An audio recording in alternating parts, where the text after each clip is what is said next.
Hi, my name is Emmanuel Eyaba. I'm a filmmaker and a media consultant.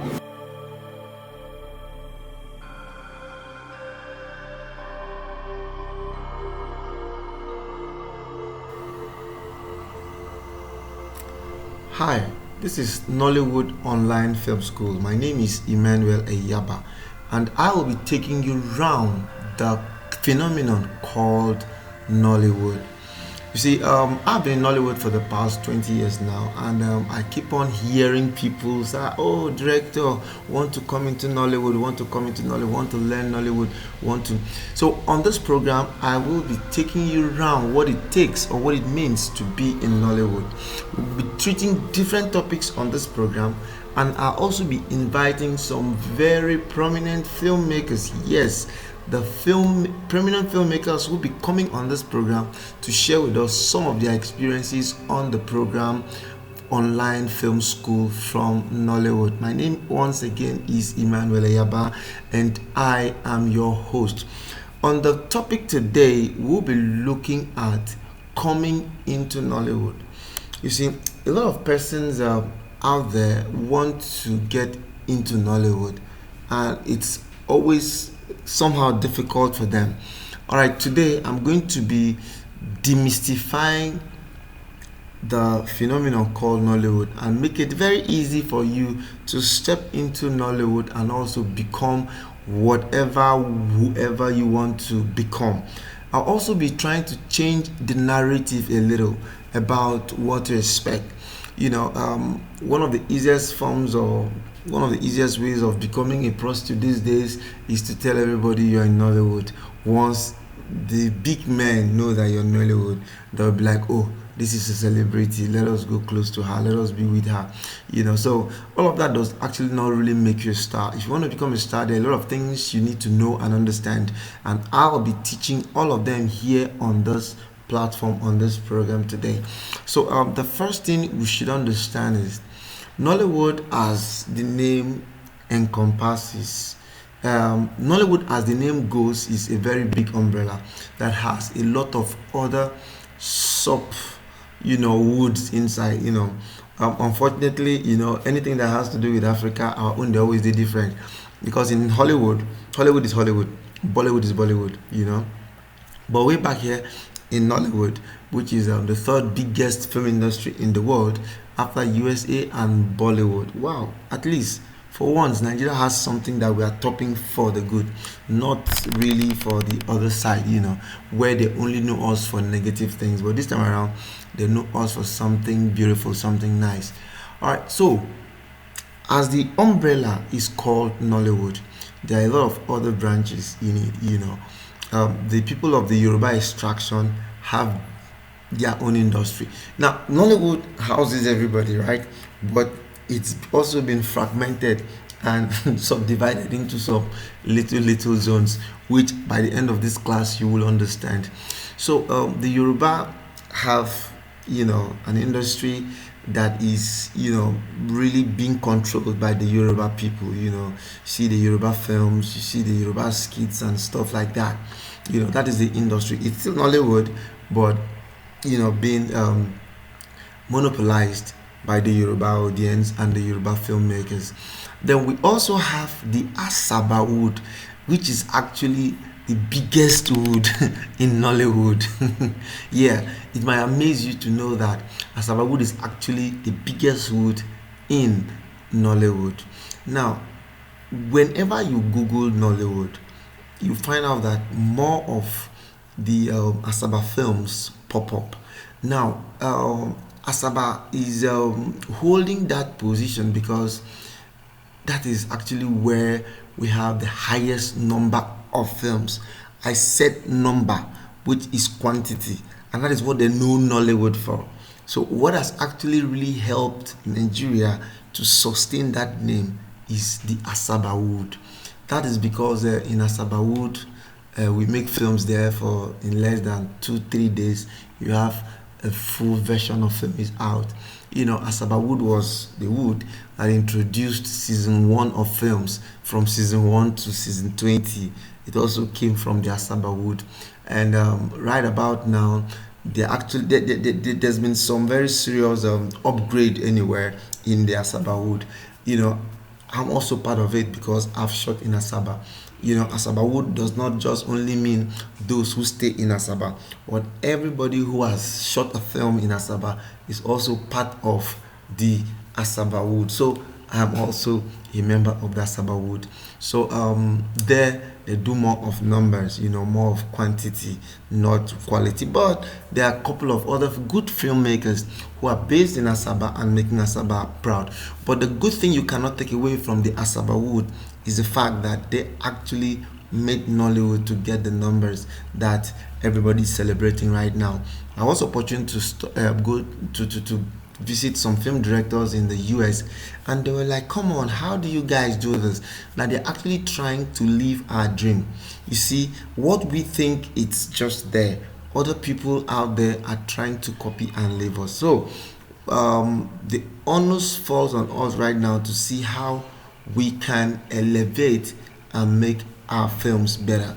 Even when we are making speed, even when we are using less number of days to shoot, we should also try to add some quality and make those projects better. So, as I was saying, the Sabawood that gave birth to the Almighty Nollywood is actually really making some better projects now, not like before again, where some people use stick, you know, to do fish pole and a couple of other things like that. Anyway, I'm not going to go into all of that right now. So I'm just trying to break these woods into the different sections so that you actually know where to fit in and how to fit in easily. Now, after Asabawood, there's another one called Kannywood. Kannywood now is being monopolized by the Northerners, you know, those people who do more of Hausa movies, you know, from the northern part of the country. They also have a very thriving film industry in Kannywood. You know, the likes of Ali Nuhu, the likes of Sunny Danger, the likes of you know, a couple of other ones. I can't remember their name right now. They actually control and hold the Kannywood. Abuja, there's nothing like Abuja wood anywhere. I know I heard of Baggy Wood, you know. Baggy community is actually the community that is being dominated by the original indigenes of how Abuja land FCT. You know, they were trying to create a wood, and spearheaded by the mayor of Actors Guild of Nigeria, Nazareth Jersey. She was part of that process. I do not know how far they've gone, but I know there was something like Baggy Wood. Then you come down south now. There's something called Ejagam Wood. Ejagam Wood, incidentally, is also where I originated from. You know, Ejagam nation is actually very wide, very big. You know, the language is being spoken up to the Cameroons, up to Cuba, some parts of Cross River State, and all of that. You know, that is the Ejagam Wood. It's also a wood like also coming up, but it's not too big. And there are a lot of other smaller ones. You know, I've heard of Aqua Cross Wood, and okay, there is Caliwood too, but Caliwood is also small because from the way the name signifies Caliwood. Caliwood is just for films made in Calabar. So the Ejagam Wood, it's the big umbrella one that houses, you know, the whole Ejagam speaking community and languages, you know, that spreads across other African countries, you know, and Nigeria, Cameroons, and all of that. You know, so now these are like smaller words that encompass the main bigger umbrella called Nollywood. Now, there is another audience called the cinema. I don't know what to call it, but these are cinema filmmakers, you know.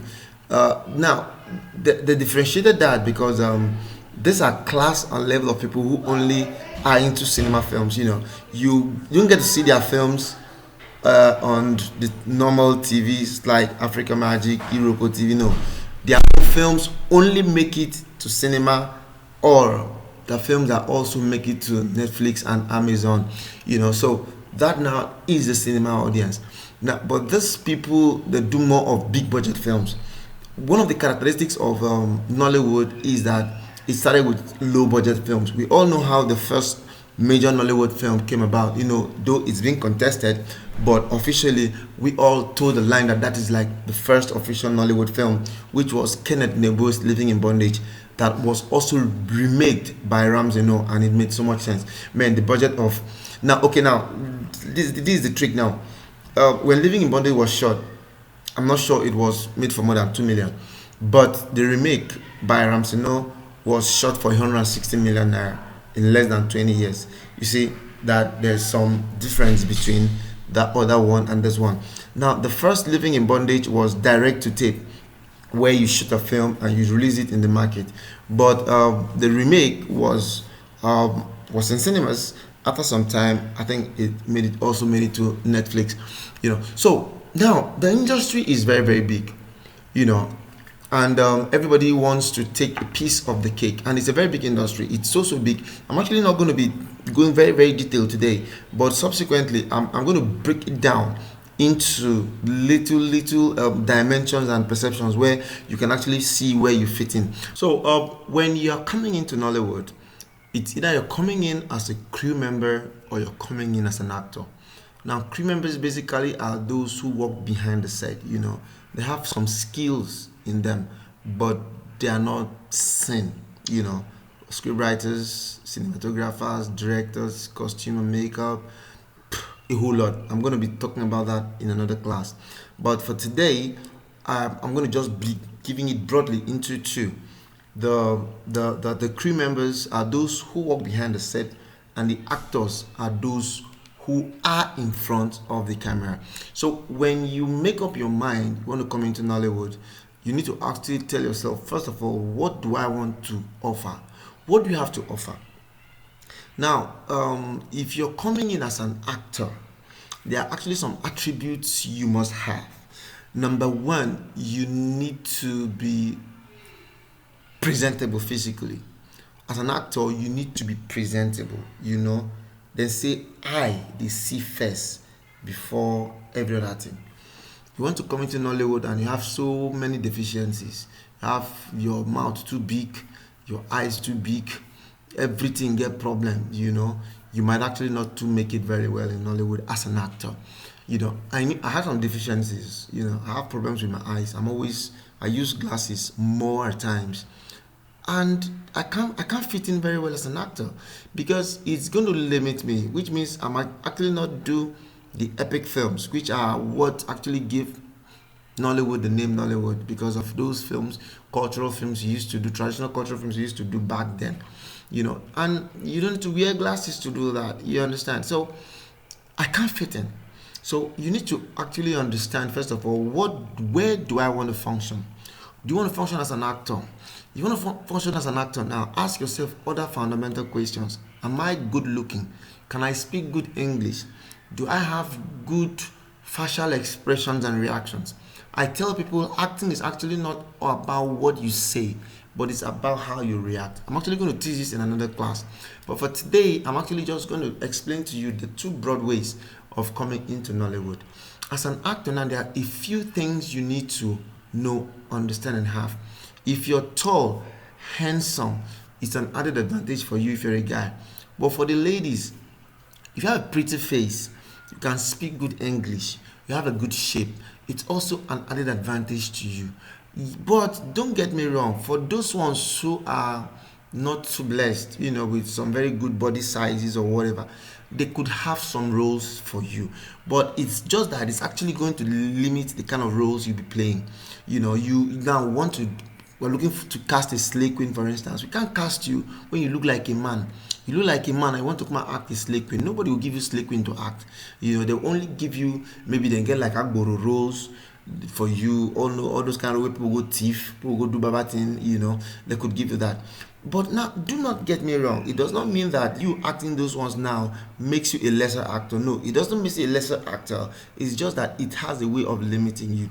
So before you go in as an actor, you need to ask yourself a lot of fundamental questions, which not only you alone will answer. How good looking are you? Are you presentable? If you're presentable as a person, you're going to likely have more roles than somebody who is not too presentable. But when you're not too presentable, but you can cover up with your acting skills, you could also be considered. So all of these things are things that you need to put into consideration when you're coming into Nollywood. Then for the crew members now, you need to possess a skill. Like I, for instance, I started as a writer. In fact, my first movie that I made was in 1997, which I did it as a writer. I came in as a writer producer. From there, I now went into directing. I've passed through all the parts of filmmaking. I've been a cinematographer, I've been a writer, I've been an executive producer, I've been a producer, a director, I've been a costumier, a makeup. I've actually done like everything that one needs to do in film. So I understand all the different parts of making a film, which is what every body wants to go behind the camera needs to understand. You need to tell yourself, this is what I want to do. While you're waiting for that, nothing stops you from actually trying to grasp every other thing that it entails to make a film. You see, when you've told yourself this truths of what you're coming in to do, are you coming into as a crew member or are you coming in as an actor? Once you answer these fundamental questions, the next thing now for you to do, everybody must not go to school. Let us not deceive ourselves. This is actually one part of education. I, as a person, I argue with people a lot. There are two forms of education. We have the formal education, we have the informal education. The formal education is the one you go to a conventional school where there's a building, you go pay fees, you go enter classes every day. At the end of the day, you graduate, they carry a certificate and give to you. That's the conventional or formal school. The informal school now is where you understudy someone. For me, film is actually better when you understudy someone. You understudy someone. If you want to be an actor, understudy an actor. If you want to be a crew member, understudy a crew member. Choose any crew of your choice. Look for the person, meet the person that's like, sir, please, I've been following you all these years and I think I want to be like you. Can you mentor me? Can you teach me? Every right thinking person who wants people to grow will definitely bring you in and mentor you. I've actually mentored so many people. I've mentored a lot of persons who today are big celebrated filmmakers. So choose somebody, go out there, choose anybody you want to choose and let the person mentor you, and you'll be amazed how fast and how far you could go being mentored. Yet if you have the opportunity of going to the conventional school, going to the film school, you can still go to a film school. That's actually another way of entering Nollywood. Go to a film school, come out from film school and start making your films. I have been able to, when I started not in school yet. I started as someone who was looking for people to I needed people to mentor me first. I came in through mentorship program. From mentorship program, I now went to the university to study theater arts and film studies in the University of Calabar. From there, I now moved over to the US, where I went to Colorado Film School. And after that, I returned and started making films. But before I did all of this, I was already making film. Film is actually one profession where you need to practice to make it happen. You actually didn't just need to be at home and wait to be called a filmmaker. No, you need to always practice. The more you practice, the more you go to school, the more you learn, the more you become a good filmmaker. So once you enter into film, the next thing is to start practicing. Especially for the crew members, it's actually more difficult for us to break in, because as a director, no one is going to trust you with so much money to make a film. I've shot, I think the most expensive film I've ever made was a movie I did for customs, which got about 150 million naira way back in 2012. If you convert that money to present rate now, it's going to be crazy. I shot for a series for customs for 8 months and we spent that much. Now, that does not mean I have also not shot some very low budget films. In fact, I've even shot a no budget film, if you want to know. So you need to understand where you're going to. For somebody to trust you with that kind of money, they need to know or see what you've been able to do. So I was able to build capacity. That's where capacity building comes to play. You need to build capacity. People need to trust you. People need to know that you can handle this, you can do this. You don't just need to stay on your own and you feel someone come and beg you and give you so much money, or somebody can just entrust a role with you. This one now goes for those who wants to come into acting. You want to come into acting and you've actually not done anything, or you've not really taken any role seriously. For you to come into acting, you need to start doing some little things, even if it's skits, short skits on your own. Shoot them with your phone. You actually don't just need to shoot with the camera. You can actually start making them with your phone, and before you know it, you're going to become very, very, very, very big. So once you come in, start practicing, start doing what you need to do. In our next class, I'm actually going to teach you how to sustain relevance as a filmmaker. It's one thing to I want to become a filmmaker, I want to become a filmmaker. Then when you become a filmmaker now, only just the enter, before you know, you don't fall. I'll teach you how to sustain relevance. Some people have been able to enter the industry and they've been able to sustain relevance for 4 decades, 5 decades. They've still been there, no shaking. They just there, both as directors and as actors. They've been able to sustain relevance. In our next video, I'm going to teach you how to sustain relevance, or what to do now that you're in Nollywood and you want to sustain relevance. If you like this video, please kindly comment on it, share it, and let us engage. If there's anything you want me to talk about in Nollywood, if there's any challenge you have in Nollywood, do not hesitate to go to the comment section and write it there. And I promise you, I am going to make sure I do some research and talk to you about it. I'm also going to be inviting a couple of my colleagues, my mentors, my big ogas, them, even those I'm also mentoring, to also come on this platform, so you can know that you are not on this journey alone. Someone out there is also on this journey with you, and it's not as difficult as you think it is all this while. If you stay in Abuja here and you feel you want to come around the office area, let me know and I'll give you direction how you can come, so that we can engage more. We have something for you. We are looking for young filmmakers, we are looking for young scriptwriters, we're looking for young actors, we're looking for different people who have something to offer. Everybody has something to offer. You have something to offer. The only thing is, you might not have discovered it. Some actors who are big celebrities today only went to escort somebody in an auditions venue, and voila, they became superstars. Who knows? Your time to be that superstar you want to be is now. All you need to do is just to take the bull by the horn, and before you know it, you'll become a celebrated filmmaker. Unleash your creativity is coming very, very soon. Are you ready?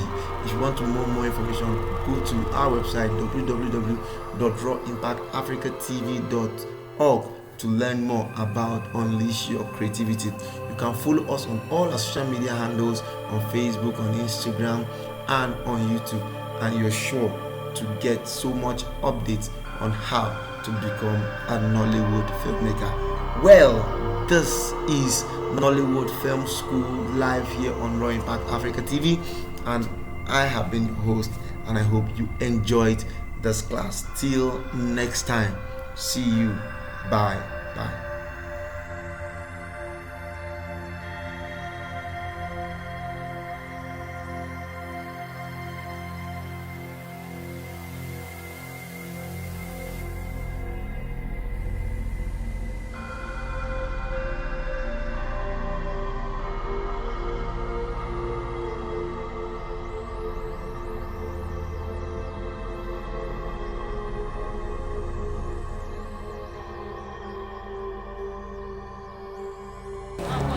Hi, my name is Emmanuel Eyama. I'm a filmmaker and a media consultant.